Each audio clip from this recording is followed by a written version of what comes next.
Hey, what's up guys, Lord Civic here, and today we're going to be comparing the PG-32 UCDM 4K Quantum Dot OLED 4K 240Hz monitor versus the beautiful Sony A95L, the king of TVs currently right now in my honest opinion, and we're going to be pitting them against each other. Since I did my review for the PG-32 UCDM and even before, you guys have been asking me, Lord Civic, can we please compare this monitor versus this TV? And we are going to do just that today, but we're going to elaborate even further on that, and we're going to be doing 4K monitors versus 4K TVs. I see a lot of discussion basically every day online, YouTube comments, forums, Reddit, all that different stuff about, hey, I want to get a 4K OLED display. Should I go with a 4K monitor, one of the newer ones, which people have been begging for 32-inch 4K monitors, OLED monitors for years, and we finally got them, and they went above even the expectation of how great they were going to be. Obviously, a lot of people have been asking for, brighter displays, and I'm going to talk about that in the video today. But then again, over here, we have the Sony A95L, which in my opinion, as I said, is the king of TVs. But then you also have the LG C series, you have the LG G series, you have the new Samsung S95D, and it's not as simple as saying, hey, the Sony A95L or a 4K TV is better than a 4K monitor. There's people with different cases, different uses, amount of space they have on their desk, what they're going to be playing, single player, multiplayer games. There's such a large variety of different stuff that we have to talk about. So this is going to be a video on the longer side. I'm going to put affiliate links in both the description and the pinned comment below for basically all the different display technologies I'm going to be talking about in this video. If you'd like to support me, please use that link to purchase any of the products that I'll be talking about. Also, I'm planning on streaming Destiny's Final Shape DLC this week and over the next couple weeks and different stuff like that, or months, I guess. So please make sure to tune into that as well. And with saying that, let's hop right in. So the first thing I want to cover in this video is the different sizes of the display that you can get. Now, when it comes to the monitor side of things, 32-inch 4K OLED monitors are the only ones currently available.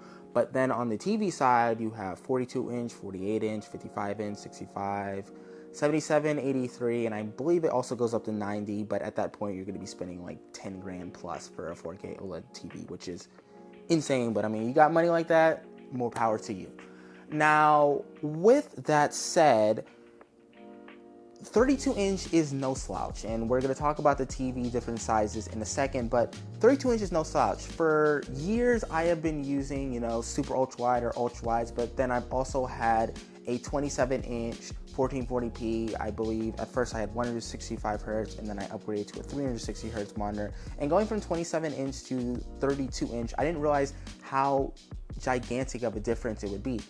32-inch is a big display to use at your desk, and I was actually kind of surprised. I've gotten used to it at this point, and honestly, ideally, at the point in my life that I'm at, I think going forward, I'm going to be getting 32-inch monitors going forward.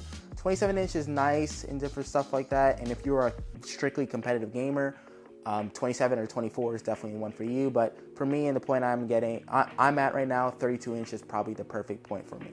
Now, I did at one point have a 48-inch TX. Longtime viewers on this channel will know that I raved about it at the point in time that I had it. I loved it. It was amazing. I said it was my favorite monitor at that specific point in time. Now, at this point in time, if I got, let's say, a 48-inch C3 or C4 and I compare it to the PG-32 UCDM, I would probably most likely go with the PG-32 UCDM because I just love the retrofit of the 32-inch and how it fits on my desk. But as I said at the beginning of the video, there is a lot of variables at play, and when choosing the specific size of the monitor or TV that you're going to go with for PC gaming, there is a lot of stuff you got to take into account. So first and foremost, the footprint. The footprint is very important. Is this display going to be sitting on your desk, or is it going to be sitting on like a wall behind your desk? Some people have setups where they have their desk pushed away from the wall and then their display hanging up on the wall, kind of like, the bat cave with all the monitors and displays and stuff like that. That's a cool setup and different stuff. And at that point, maybe 55 or 65 or 77-inch, or maybe even 48-inch might be ideal for you. Now, this is going to be kind of like a controversial point, or I don't think it's that controversial.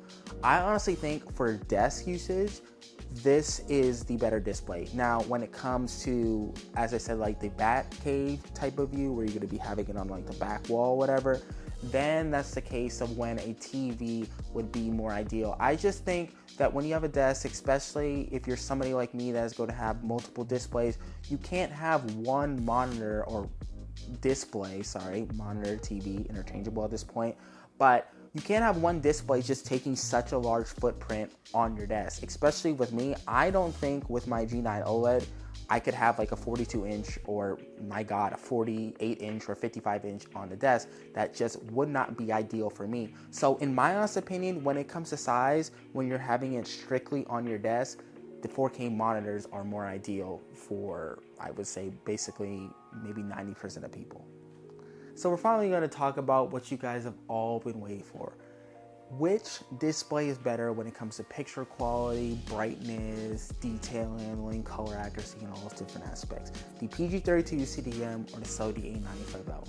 And guys, it's not even close. The Sony A95L absolutely slaughters the PG-32 CDM, not only because of its brightness levels, but this consumer level display, Sony A95L, is the single most beautiful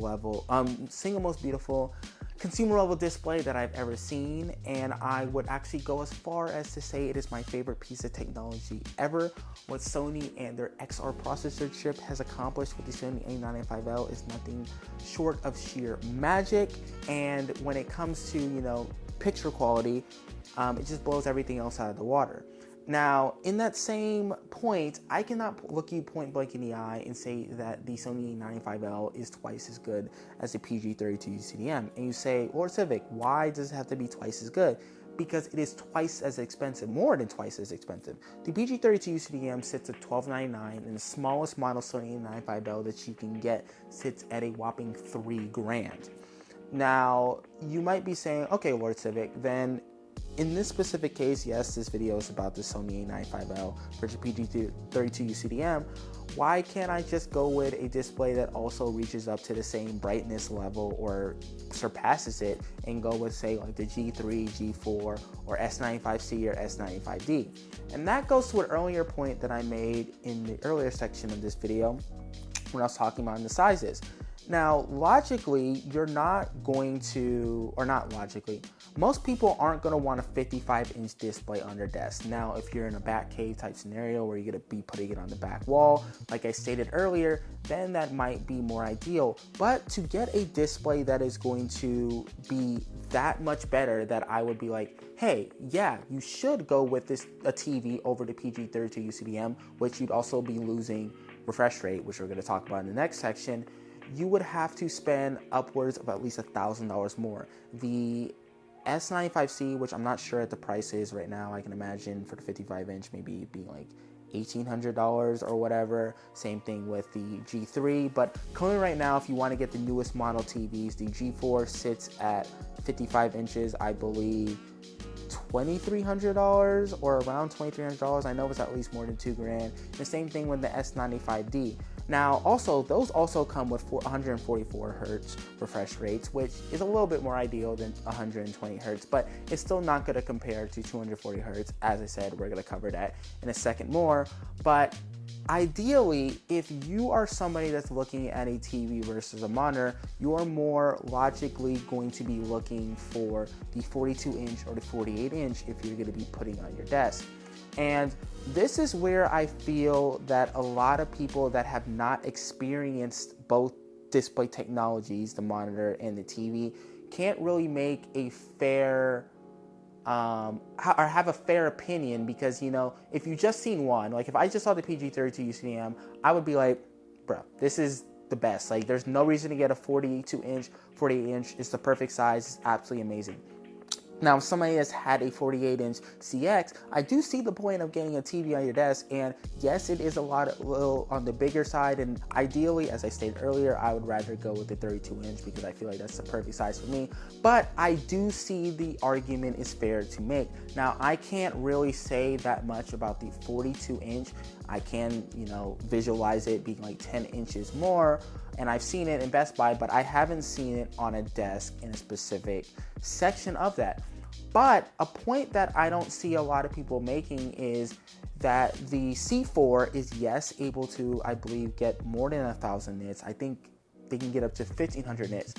But the 42-inch and 48-inch model can actually only get up to 800 to 900 nits, which I see a lot of people use as a point to say, hey, these displays are better than the PG32 CDM. That is true in some aspects, but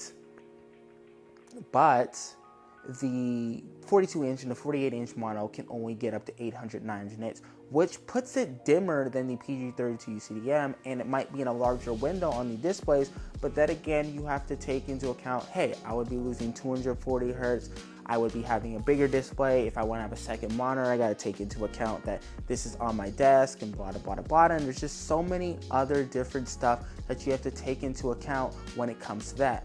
Now, I have seen the C4 and the C3 in person. Beautiful displays and different stuff like that. And in my honest opinion, the PG32 CDM is overall better, not only because it's smaller display, pixel density, especially if you're going to be sitting right up close to your desk. View distance is very important when it comes to a variety of different sizes, and that's another point that you have to take for and account for. So, in my honest opinion, let me just say this. Let me make these points. Sony 95L, best display. You're sitting like a Batcave type scenario, yes. That the 55-inch, if you want the absolute best and you don't care how much it costs, even if it's double more and you're not getting double the performance of it, that's the best you can go with. The G4 and the S95D, absolutely amazing displays. If you don't want to absolutely break the bank, but you want an absolutely stunning display technology, 55-inch. If you have a large desk that sits out, same logic applies to the Sony 95L 55-inch, then that would probably be more ideal for you. If you want to go 65 or 77-inch for a computer display setup, I would recommend, unless you're putting it on the wall, don't do it. It's just really not going to work. Now, when it comes to the LG C4 and LG C3, or LG is actually the only one who has the smaller displays. I know Sony has the A90K or whatever, but like compared to the brightness levels of all the technology and stuff like that, I don't even feel like that's in the running. But when it comes to 42-inch and the 48-inch in the PG32 CDM, or let's say the Alienware, the MSI, or whatever, when it comes to footprint and just being able to put more displays on your desk, for me, that's more ideal. Now, if it's going to be the absolute only display on your desk, I can see the argument being made that the C4 42-inch or the 48-inch might be better, but then again, you got to take into account the next point that I'm going to be making, which is we're going to be talking about the refresh rate. Now, the next thing we're going to talk about is the variety of different games that you'll be playing on these different displays and how important is the refresh rate when it comes to those specific games. First and foremost, after getting Sony 95L, I raved about it in the previous point or whatever. I cannot tell you how many games I have beaten or have beaten from start to finish on this display. I played Alan Wake, I played Control, I played Alan Wake 2, all from start to finish on the Sony A95L. Some of the greatest gaming experiences I ever had. Not Sony A95L. Alan Wake 2 is just downright gorgeous. And it's gorgeous on display as well, but, as I said, blows it out of the water when it comes to picture quality. Absolutely amazing experience, all the nightmarish type visuals and different stuff like that with the peak brightness. It's just nothing short of sheer magic. I played Spider-Man 2 from start to finish. I finished my last 30 hours of Elden Ring, and so many other games that I played since, like Mortal Kombat and just different stuff like that.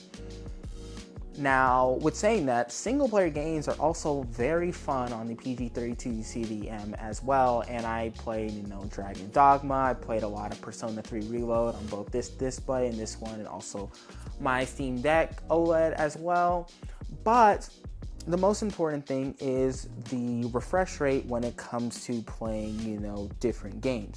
So at this point in time, the 4080 and the 4090 are really the ideal cards if you're going to be playing at a 4K resolution.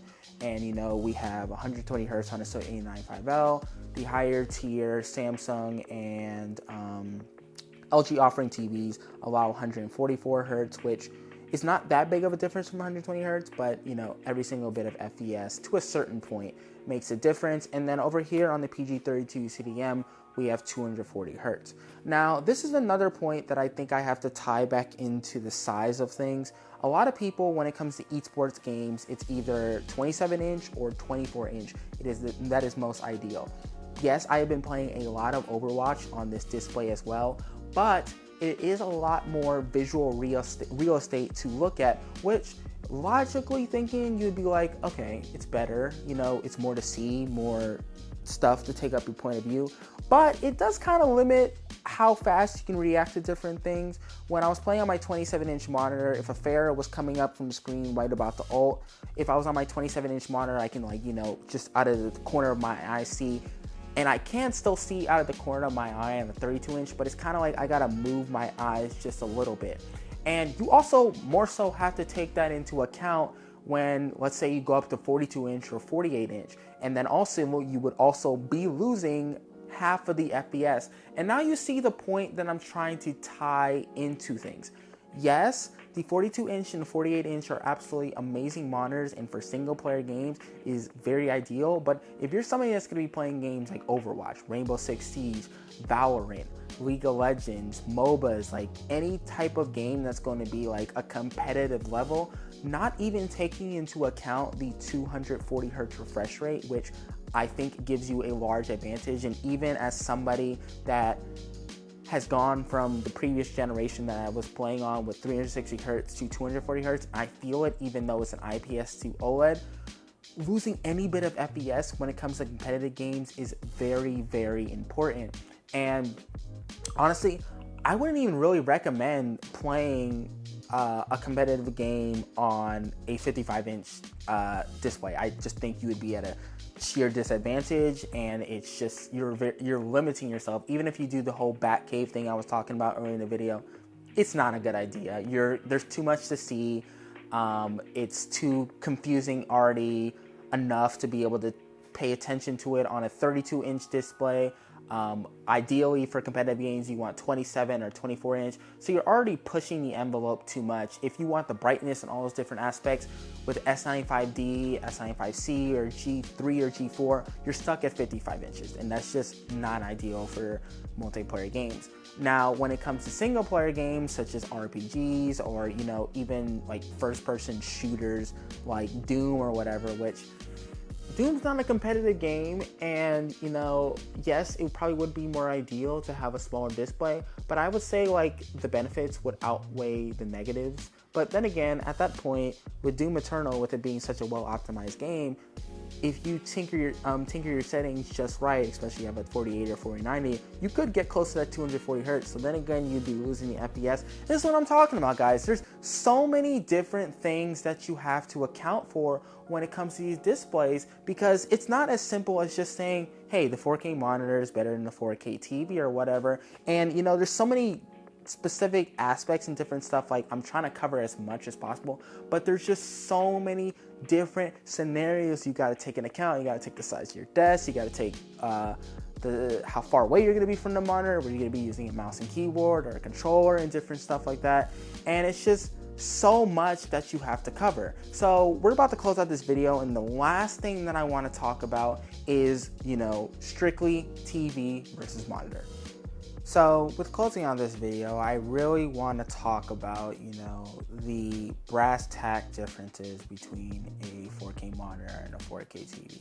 Now, a TV is supposed to be used strictly as a TV. It's supposed to be, sitting on your kitchen wall, as you're cooking and different stuff like that. It's a family room display, a home theater display, and just different stuff like that.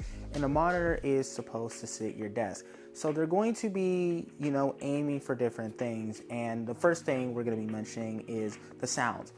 not 4K, a monitor is never going to be a device that is going to target, a sound that you want to be having in like a cinematic experience or whatever.